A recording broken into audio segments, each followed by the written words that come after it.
Well, now that we're assembled together and all of the stories have been told, well, we'll go through the formal interview.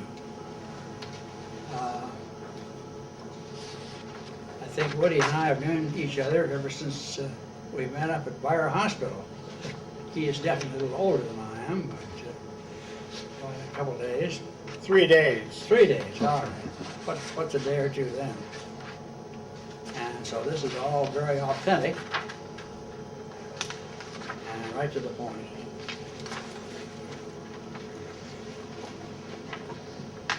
I think you announced your rank and service.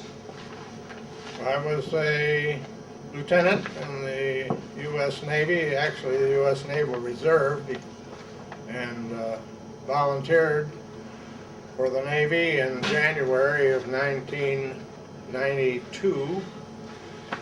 And at that time I was a senior in college. And they let me graduate in May, and I was called into service in August of 1942. I first went to Notre Dame for 1 month for indoctrination, and then was transferred to Tower Hall in Chicago, part of Northwestern University, and was there for 3 months, and graduated, if you want to call it that, a ensign in the U.S. Navy, line officer. And after Christmas vacation I was able to be home, and then right after New Year's I went down to Miami, Florida, Pier 1, in which I went to school for training for ships to try to protect from submarine attack. I was there for about 2 months, at which time I was then trained theoretically in anti-submarine warfare, and then I was had orders and reported to Quebec, Canada, to commission a ship called the USS Haste, H-A-S-T-E, and their ship was being built there, and I went as what's known as a stores officer.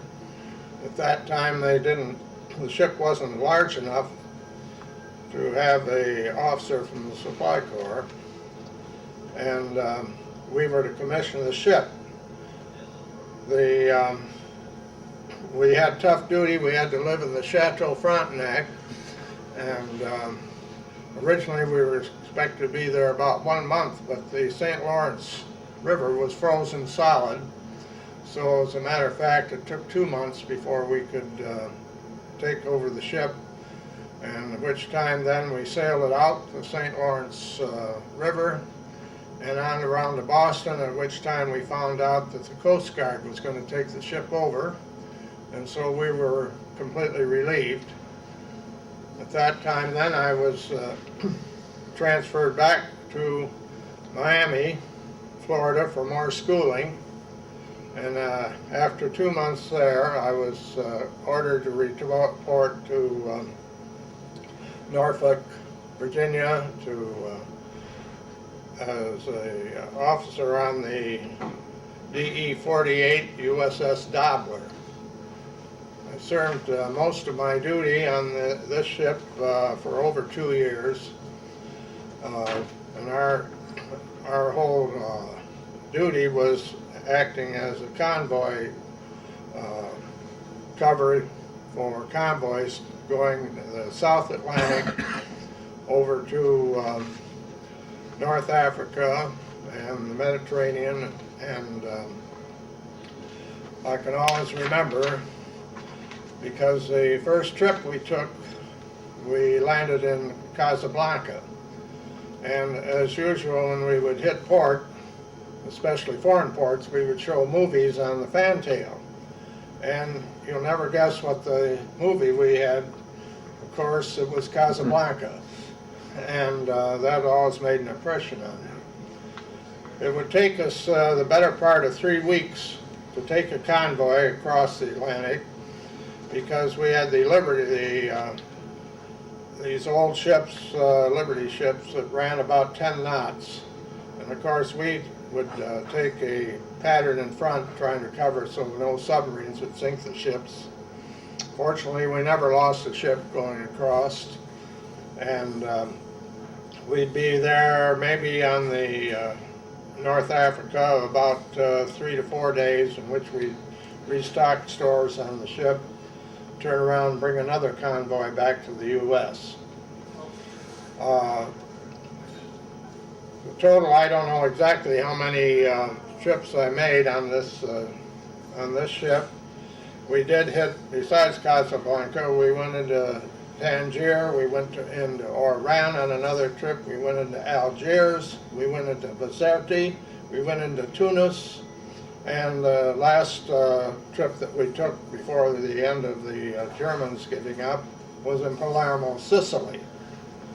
We had the distinction of, we took the first convoy through the Mediterranean that didn't lose a ship. And however, we were attacked, and this was before the Germans had given up. We were attacked out of southern France with torpedo bombers. They come in at dusk, about just above the level of the water, so you had trouble seeing them. And we did actually knock down one plane. And from there, also, we had stops a couple of times. I was in Gibraltar, and due to rough seas, we had to pull into Bermuda one time. When back on this, back in the United States, usually we came into ports for either Boston Navy Yard, Brooklyn Navy Yard, and then I might add that during this whole tour, we served as a target ship for 2 months out of New London, Connecticut. The submarines would practice firing their torpedoes at us, and hopefully the torpedoes would pass under our ship. They were, of course, did not have any ammunition on them, but if a torpedo should happen to broach, the skin of our ship wasn't that thick, and a torpedo would go right on through. But fortunately, they stayed under the ship and we never hit. We also had target practice with targets being towed by airplanes while we were in that service too. Eventually, the USS Dabbler, after the Germans gave up and so forth, we were called into the Brooklyn Navy Yard, at which time the ship was being decommissioned. From that point on, I was transferred down to another ship called the USS Thomas, DE-102, and this ship, we served as a mothership for a captured German submarine. And our duty was tough. We were to act and cover the ship so the submarine wouldn't get in any trouble. And we were on the 7th bond tour to sell savings bonds. And we started out from Norfolk and went down first, pulled into Key West, Florida. And from there, we went over to the coast of Texas and pulled into Port Arthur, first of all, at which dignitaries would meet us, and they'd have a hoopla selling U.S. bonds and the big write-up in the paper, and we were entertained very nicely and royally. From there, we went to Galveston, and we were there 3 or 4 days. From there, we went to Houston, and then from there to Corpus Christi, and from there to Brownsville, Texas. In the meantime, on this ship, I had, through my duty before on the Dabbler, I'd served as the anti-submarine officer. I had served as a gunnery officer. I ended up as what they call the first lieutenant, which is in charge of the operation of the ship and docking and getting underway. And by this time I'd gotten the rank of full lieutenant. And on the USS Thomas I was called the executive officer, which is second in command. After our bond tour through the ports of Texas, we then were ordered up to Jacksonville, Florida, and we went up the Jacksonville River and to a place called Green Cove Springs. The idea of this ship was then going to be put in mothballs. This is fresh water, so a ship in fresh water doesn't have the problem of deterioration that they do in salt water. So we were there for, I was there for something like 3 or 4 months, and as I told these fellows, I could have gotten out the end of February, but in Michigan it was still cold and I didn't have any warm clothing, so I stayed on another roughly a month and a half before getting out. And I was mustered out at Great Lakes up in Chicago. And at which time then they said I was then transferred to the Naval Reserve, and that's the last I heard of the U.S. Navy. Well, it's somewhat similar to Tom's escapades. Huh? After the service. Yeah. I got out, according to this is my showing I have served. I got out the 13th of April, 1946. What did you do after that? After that, I'll tell you, I think the being in service, I matured a lot. It gave me a perspective of what I wanted to do. And I would, some people complain, but I would recommend actually that it wouldn't be too bad for most people as soon as they get out of high school to be in service for about 2 years, because I think it gives them a certain amount of maturity and gives them some direction in their life. And then I figured that going into the family furniture business in Ypsilanti wasn't too bad an operation to fall into. And so I did go back and join my father temporarily in the furniture business, but he gave up about 6 months after I was in. So I think I remember him telling about some of the purchases you made for him in certain types of carpeting. yes, And he had enough carpeting to carpet the whole downtown Ypsilanti. carpeting was hard to come by, but Yeah. what I bought was carpeting for automobiles, and it didn't do too well to serve in a household. But you learn a few lessons the hard way.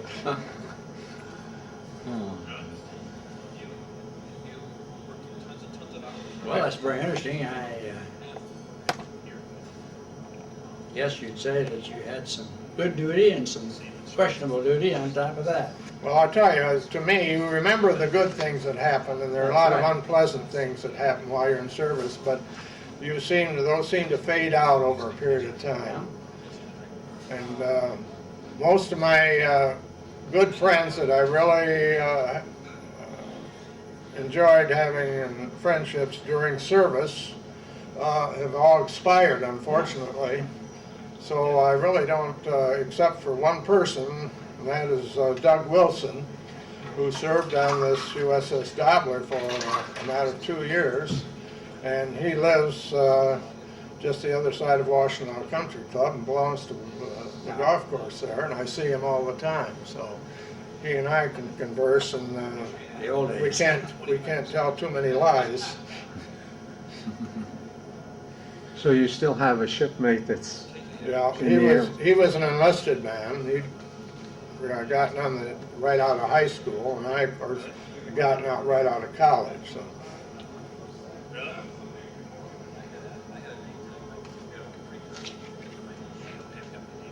Anything else? I think that'll wrap it up.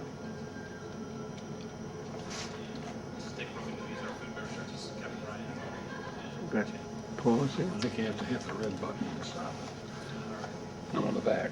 So when they were taking cons, You were home every 6 or 7 weeks?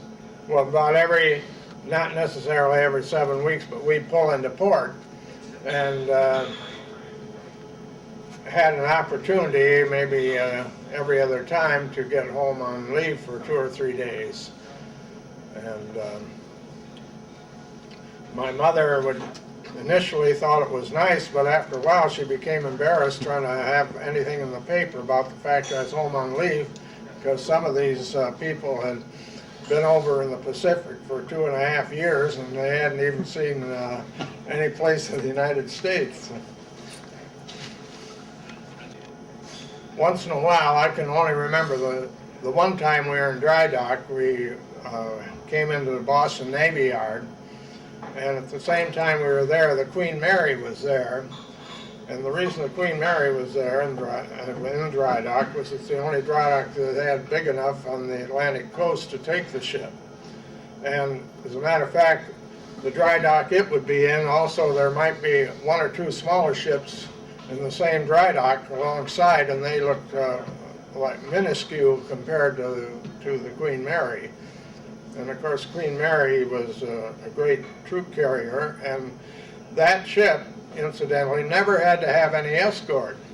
The reason why is because the Queen Mary was fast enough, and the submarines at that time were, of course, not nuclear fueled, and they were all diesel fueled. And if they saw a ship, they would then go way out on the horizon, come on the surface, and fast enough on the surface so it could get up ahead of the convoy, and then they would submerge and wait for the convoy to come. But the Queen Mary was so fast, they never could catch it. And so they never ever used a convoy on the trips across the Atlantic Ocean.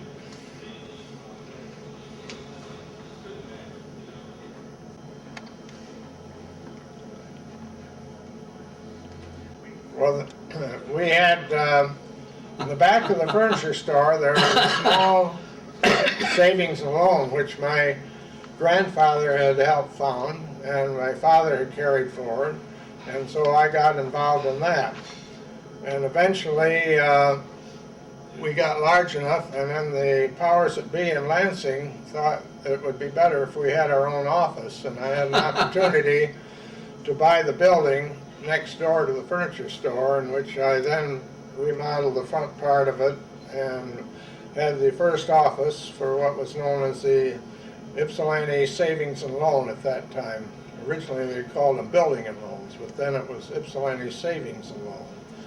And we then grew, we were still small by comparison, and we still grew, and then eventually we opened a branch in Saline, Michigan, and then after that we opened a branch in Milan, Michigan, and then we built a new office headquarters out on Hewitt and Michigan Avenue outside of Ypsilanti. That was in 1975. And eventually then we opened an office in Ann Arbor, and in the meantime we changed our name 2 or 3 times and ended up eventually calling ourselves InterFirst Federal Savings Bank. And under that name, they were eventually bought out by Standard Federal Bank, which was the largest S&L in Michigan at the time. And then eventually, all through this period, we got into mortgage banking operation. And Standard Federal then eventually was bought out by ABN AMRO out of the Netherlands. That bank is larger than all the S&Ls in the United States combined. And the operation now is headquartered in Ann Arbor, the mortgage operation, which is the reason that we were purchased. They're operating in 46 states and doing $8 billion in loans a month. And my number 2 man is the president operating that segment of the operation. And they have something like 500 and some employees now. So from a little acorn, a large tree grew, and it's very, very profitable. Did you stay with the bank as it went through these mergers? I left prior to the time they went stock. The stock originally sold for $8 a share. And in 3 years, it was, when Standard Federal bought us out, it sold for $114 a share. So it was quite an operation that was profitable. Did you have any stock options before you left? Well, I had stock, yes.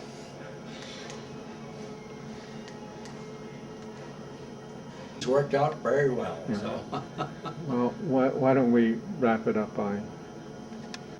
Well, it was a privilege to interview you. I didn't have to prompt you very much. You did an excellent Well, job. I prompted myself a little bit because I had to, over the years, some of these things fade away, so I had to go back and kind of look to see what had happened over the period of years. But as I mentioned before, my days in the Navy, I can remember most of the good things that happened and very few of the poor things, bad things that happened. So I think I consider it part of my education. Thank you. Thank you. Thank you. And these are